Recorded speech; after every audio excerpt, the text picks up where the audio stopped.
दिल की आवाज, मीठी मीठी नज़्में। मेरा नाम रशा अशरफ है। मैं 7वीं जमात में पढ़ती हूँ। मेरे स्कूल का नाम AUPS उदिनूर एड़चाकी है। मैं 5वीं जमात की एक नज़म चमकता है ताज सुनाती हूँ। ये हिंदुस्तान है हमारा वतन, हमारा वतन सबसे प्यारा वतन। ये हिंदुस्तान है हमारा वतन, हमारा वतन सबसे प्यारा वतन। ये हिंदुस्तान है हमारा वतन।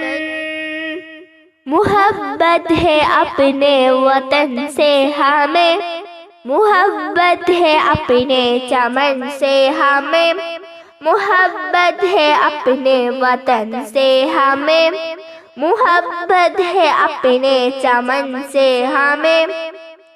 यहाँ चांदनी में चमकता है ताज, जमाने के दिल पर जो करता है राज।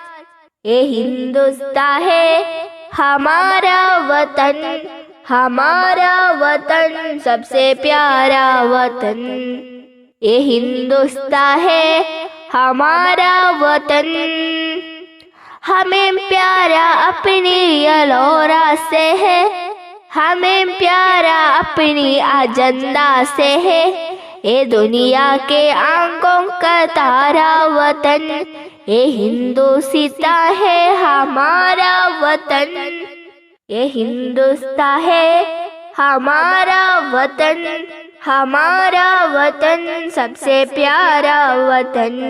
ये हिंदुस्तान है हमारा वतन, हमारा वतन सबसे प्यारा वतन। ये हिंदुस्तान है हमारा वतन।